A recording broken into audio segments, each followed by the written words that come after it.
कोलकाता में एक matrimonial scam पकड़ा गया जिसमें एक औरत ने 3 बार शादी की और तीनों पर फॉल्स केसेस करके तीनों से एलिमनी का पैसा वसूला।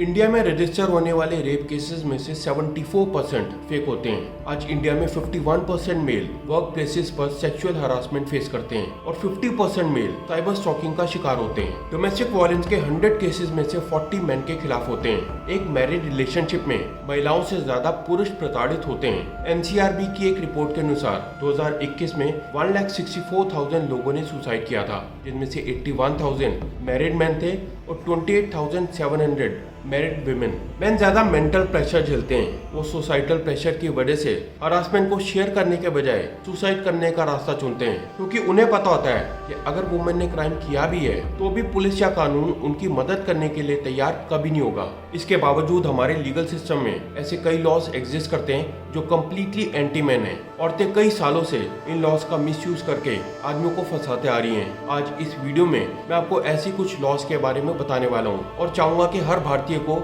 ये वीडियो एंड तक देखना चाहिए। मगर आगे बढ़ने से पहले अगर आपने अभी तक चैनल को सब्सक्राइब नहीं किया तो कर लें। Dowry death. अगर शादी के 7 सालों के अंदर किसी वाइफ की अननेचुरल रीजन से डेथ होती है तो उसे डाउरी डेथ के तौर पर देखा जाता है और उसका सारा ब्लेम उसके पति और उसके परिवार वालों पर डाल दिया जाता है। लेकिन वहीं अगर पति इन 7 सालों में सुसाइड कर लेता है तो उसे ना ही डाउरी डेथ माना जाता है और ना ही उसकी पत्नी को इस सुसाइड के लिए रिस्पॉन्सिबल माना जाता है। फिर चाहे पति सुसाइड नोट में अपनी पत्नी और इन लॉज का नाम लिख कर ही क्यों ना मरा हो। 2006 से 2015 के बीच में 1,82,500 मैरिड मैन ने डोमेस्टिक वायलेंस की वजह से अपनी जान दी थी। और क्या आप जानते हैं कि हर साल पुरुषों को जिंदा जलाने के मामले भी होते हैं, मगर ऐसे केस रिपोर्ट नहीं होते क्योंकि आईपीसी 304 भी पत्नी की अननेचुरल डेथ पर पति को दोषी ठहराने के लिए ही एप्लीकेबल है। Section 498A cruelty bye husband, ये इंडियन जुडिशरी का सबसे अब्यूज लॉ है जो कम्प्लीटली जेंडर बाइज्ड है। वुमन पर क्रुएल्टी के लिए उसके हस्बैंड और पूरी फैमिली को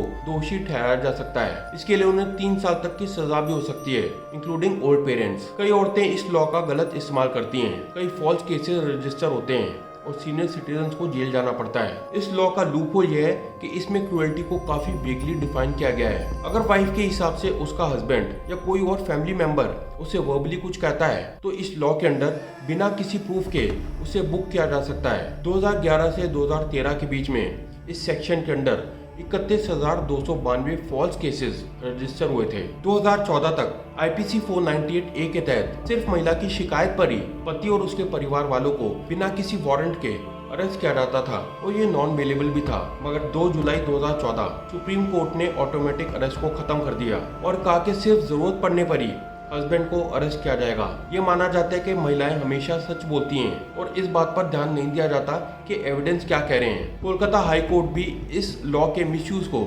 लीगल टेररिज्म तक कह चुका है। सेक्शन 497 एडल्ट्री, ये ऐसा रिलेशनशिप होता है जिसमें एक मैरिड मेल अपनी पत्नी को छोड़कर किसी और वुमन के साथ सेक्सुअली इन्वॉल्व होता है। मगर ये लॉ मेंशन करता है कि एडल्टी में इन्वॉल्व वुमन गिल्टी पाए जाने के बावजूद भी उसे सजा नहीं हो सकती। एक सर्वे में पाया गया कि 55% मैरिड इंडियंस ने कभी न कभी अपने स्पाउस को धोखा दिया है और हैरानी की बात तो है कि इनमें से 56% वुमेन थी। 2011 में सुप्रीम कोर्ट ने भी माना कि ये लॉ मेन के अगेंस्ट बाइज्ड है और फिर उसके बाद इसमें कई बदलाव किए गए। Prevention of sexual harassment of women act 2013 posh, ये लॉ किसी भी वुमन को वर्क प्लेस पर सेक्सुअल हरासमेंट के अगेंस्ट सेफगार्ड करता है। मगर इसका सेक्शन 2 सिर्फ एक वुमन को ही विक्टिम डिनोट करता है और उसकी कंप्लेंट पर सिर्फ एक मैन को ही अरेस्ट किया जा सकता है। लेकिन क्या हो अगर ये क्राइम किसी फीमेल ने मेल के अगेंस्ट किया हो या फिर एक फीमेल ने फीमेल के अगेंस्ट किया हो। 2013 में कुछ कॉर्पोरेट्स पर हुए सर्वे में पाया गया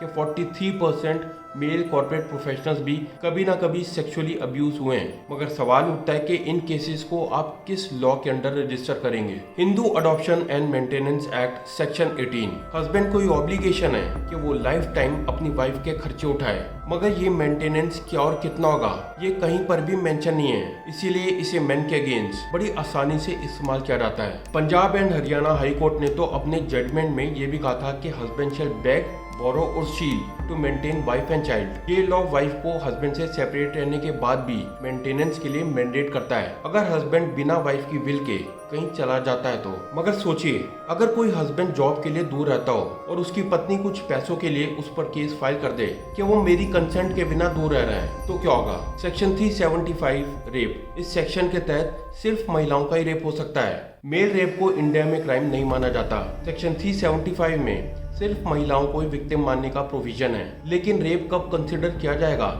इसके लिए कोई प्रॉपर डेफिनेशन नहीं है। अगर एक वुमन किसी मैन को सेक्सुअल इंटरकोर्स के लिए कंसेंट देती है और वो भी तब जब उसे लगता है कि आगे जाकर वो उससे शादी कर लेगा, लेकिन बाद में वो उससे शादी नहीं करता, तो ऐसे केस में इस एक्ट को रेप कंसिडर किया जा सकता है। 222 आदमियों पर एक सर्वे हुआ जिसमें 16% ने कहा कि उन्हें कई बार जबरदस्ती सेक्स करना पड़ता है। एनसीआरबी के अनुसार 2012 निर्भया केस के बाद कई रेप केसेस रजिस्टर हुए जिनमें 74% कम्प्लीटली फेक थे। Section 354B molestation. अगर कोई मैन किसी वुमन को मोलेस्ट करने की कोशिश करता है तो उसे 7 साल तक की सजा हो सकती है। लेकिन अगर कोई लेडी किसी माइनर या मेल को मोलेस्ट करने की कोशिश करती है तो उसके लिए कोई लॉ एग्जिस्ट नहीं करता। 2013 में मोलेस्टेशन के 30,000 केस रजिस्टर हुए जिनमें 74% फेक थे। हर साल 3,500 मैन सुसाइड करते हैं इन फेक मोलेस्टेशन केसेस की वजह से। सेक्शन 354 आउटरेजिंग मोडेस्टी, मतलब किसी को डिसरिस्पेक्ट करना। इसमें वर्बल अब्यूज भी काउंट होता है। अगर कोई झगड़ा हुआ तो लड़के पर लड़की आउटरेजिंग मोडेस्टी का केस फाइल कर सकती है। लेकिन अगर कोई लड़की किसी लड़के को गाली देती है तो उस पर कोई भी चार्जेस नहीं लगाए जा सकते। सेक्शन 354C वॉयरिज्म, मतलब किसी के प्राइवेट फोटोज या वीडियोस लेना जब वो नेकेड हो। इस लॉ में भी मैन को ही ऑफेंडर मेंशन किया गया है। अगर कोई मैन किसी वुमेन की प्राइवेट फोटोज या वीडियोस लेता है तो वो इस लॉ के अंडर पनिशेबल है। लेकिन अगर कोई वुमेन किसी मैन की ऐसी फोटोज या वीडियोस लेती है तो उसे पनिश करने के लिए इसमें कोई भी क्लॉज नहीं है। सेक्शन 354D स्टॉकिंग, अगर कोई मैन किसी वुमन को फॉलो करता है या रिपीटेडली कांटेक्ट करने की कोशिश करता है बिना वुमन की मर्जी के, तो वुमन उस पर स्टॉकिंग का केस फाइल कर सकती है। लेकिन यहाँ पर लूपहोल ये है कि इसमें वुमन के डिसइंटरेस्ट को प्रॉपर्ली डिफाइन नहीं किया गया है। अगर कोई मैन किसी वुमन को सोशल मीडिया पर जैसे व्हाट्सएप, इंस्टाग्राम और फेसबुक पर भी फॉलो करता है तो उसे भी स्टॉकिंग माना जाएगा। लेकिन अब सवाल उठता है कि अगर कोई लड़की लड़के को छेड़े तो क्या होगा? Child custody. इस केस में भी कानून महिलाओं के साथ खड़ा हुए नजर आता है। डाइवोर्स केसेस में बच्चों की कस्टडी तब तक पिता को नहीं मिलती जब तक ये प्रूव न हो जाए कि महिला मेंटली अनस्टेबल है। इसलिए महिला सालों तक बच्चों का माइंड वॉश करके उन्हें उनके पिता से दूर कर देती है। ऐसे जेंडर बायस लॉज के कारण ही आज हमारे देश के कई युवा शादी करना ही नहीं चाहते। वैसे इन लॉज के अलावा और भी कई कारण हैं जिनकी वजह से युवा शादी करने से कतराते हैं। अगर आप इनके बारे में जानना चाहते हैं तो मेरा ये वीडियो जाकर देख सकते हैं। आखिर में हम बात करते हैं कि इसका सॉल्यूशन क्या है। वैसे इसका मतलब ये नहीं है कि महिलाओं के लिए इन कानूनों को खत्म कर देना चाहिए या फिर इनमें दी गई सजा को कम कर देना चाहिए, मगर पुरुषों को समाज में इग्नोर कर देना भी सही नहीं है। हमारी सोसाइटी में कुछ सालों से वुमेन एम्पावरमेंट बहुत तेजी से चल रहा है और ये अच्छी बात भी है। लेकिन वुमेन एम्पावरमेंट का मतलब कभी भी मैन का डिस एम्पावरमेंट नहीं हो सकता।